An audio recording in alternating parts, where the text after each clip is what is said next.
히브리 노예제도 규례. 신명기 15장 12절에서 18절 말씀. 히브리 노예제도 규례. 자유를 얻는 길은 쉽지 않다. 때로 큰 고통이 있어도 그 길을 추구하라.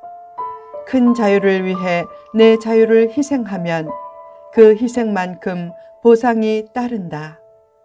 용서도 잘하라. 용서가 없으면 자유를 잃는다. 나쁜 것은 잘 털어내야 참된 자유를 얻는다. 미움과 원한으로는 새로운 좋은 세상을 만들지 못한다. 미운 사람에게 참회 기회를 주고 미운 사람을 사랑하는 법을 훈련해서 미움에 사로잡히지 않아야 과거에 사로잡히지 않는다. 남의 자유가 공동체에 큰 해가 되지 않으면 존중해 주라. 남의 자유를 존중할 때 미래가 희망적으로 된다. 고용한 사람을 종이나 물건처럼 취급하지 말라. 물론 고용된 사람도 최선을 다해 책임을 완수하려고 해야 한다.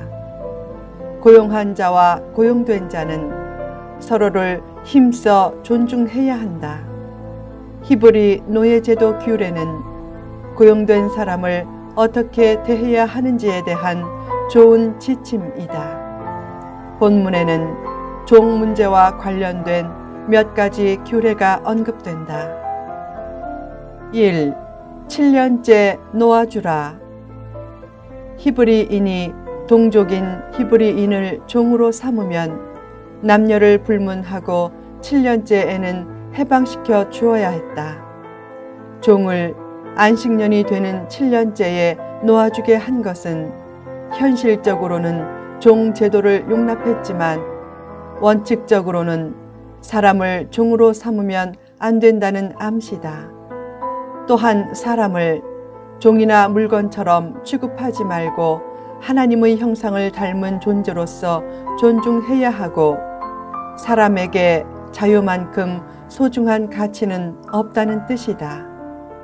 그처럼 7년째에 종을 놓아주는 규례를 통해 하나님의 은혜와 자비의 속성이 인간 사회에 널리 퍼지고 깊이 투영되게 했다.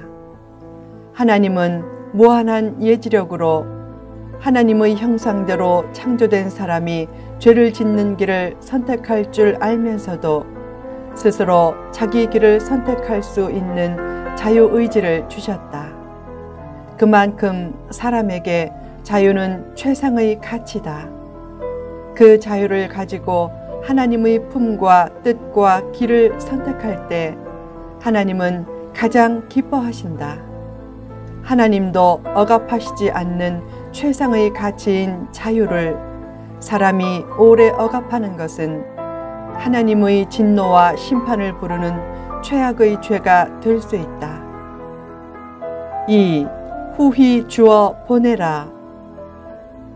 7년째에 종을 놓아 보낼 때는 빈손으로 보내지 말고 하나님이 복을 주신 만큼 양과 같은 가축과 타작 마당의 수확물과 포도주와 같은 음료를 후히 주어 보내므로 종의 생계 대책을 마련해 주라고 했다. 그런 실질적인 대책이 없으면 종을 자유롭게 놓아주는 제도가 의미 없게 되기 때문이다. 종은 6년간 아무런 대가를 받지 못했기에 7년째에 해방되어도 생계 유지가 힘들어 가난에 시달리다 또 종이 될 때가 많았다. 종을 내보낼 때 후히 주게 한 것은 오늘날로 말하면 회사가 여유가 되면 퇴직금을 많이 주라는 뜻이다. 당시에는 종 한 명의 가격인 은 30세겔 이상을 주었다.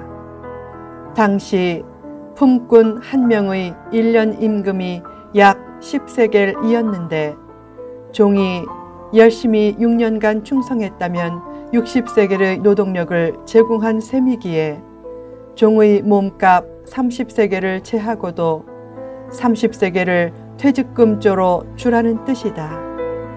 히브리인의 개념에서 종은 주인을 섬기는 동반자 및 나눔의 대상이지 착취 대상이 아니었다. 왜 종을 후히 대접해 주었는가? 이스라엘도 과거 400년간 애굽에서 종노릇했지만 해방되면서 애굽의 수많은 보화와 의복과 가축들을 지니고 나왔는데 그 하나님의 은혜를 생각하고 종에게 은혜를 베풀라고 했다. 그처럼 후히 대접받고 자유를 얻으면 종 시절의 상처도 많이 씻기면서 사회 통합에 큰 보탬이 되었다. 성도는 죄에서 해방된 은혜를 생각하고 어려운 이웃에게 힘써 은혜를 베풀어야 한다. 그때 하나님의 은혜를 더 받는다.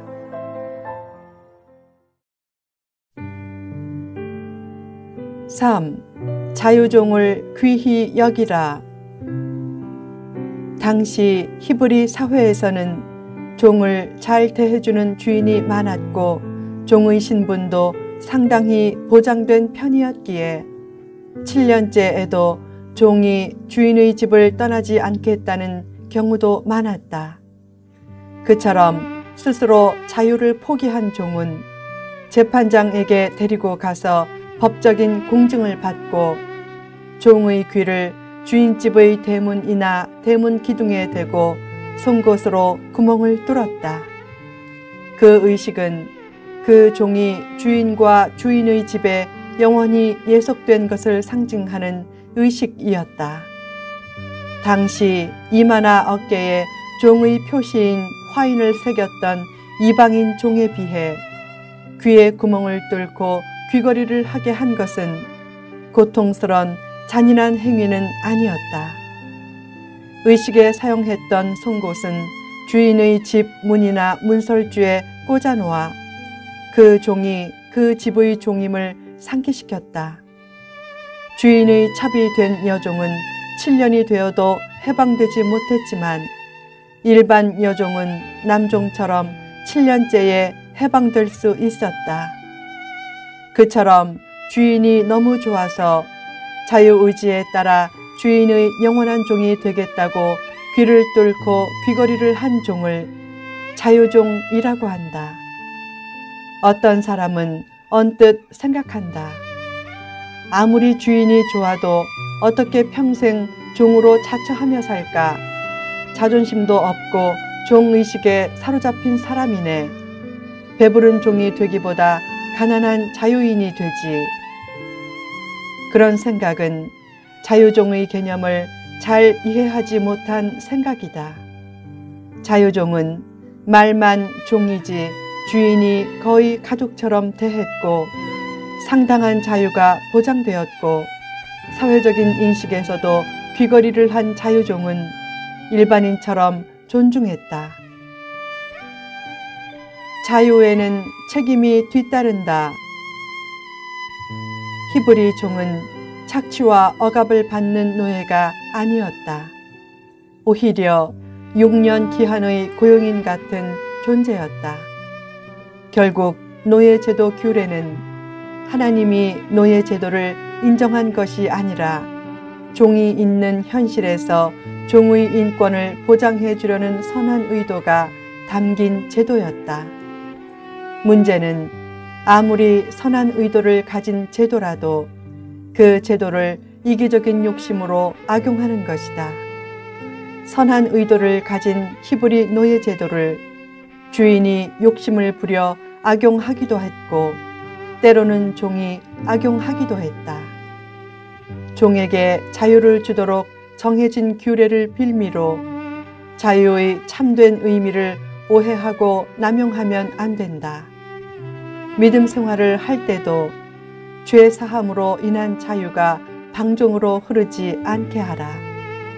참된 자유는 책임감을 느끼고 오히려 은혜와 사랑의 종이 되기를 자청할 때 주어진다. 죄에서는 해방되어 자유를 얻었지만 새로 하나님의 종이 되었기에 방종하지 말고 더욱 사랑이 넘치는 거룩한 삶을 살라는 것이 자유종 제도의 의미다. 주인이 송곳을 취해 종의 귀를 문에 대고 뚫은 것은 너는 영원히 내 것이다 라는 의미다. 그때부터 그 자유종은 주인으로부터 큰 신뢰와 사랑과 대접을 받는다.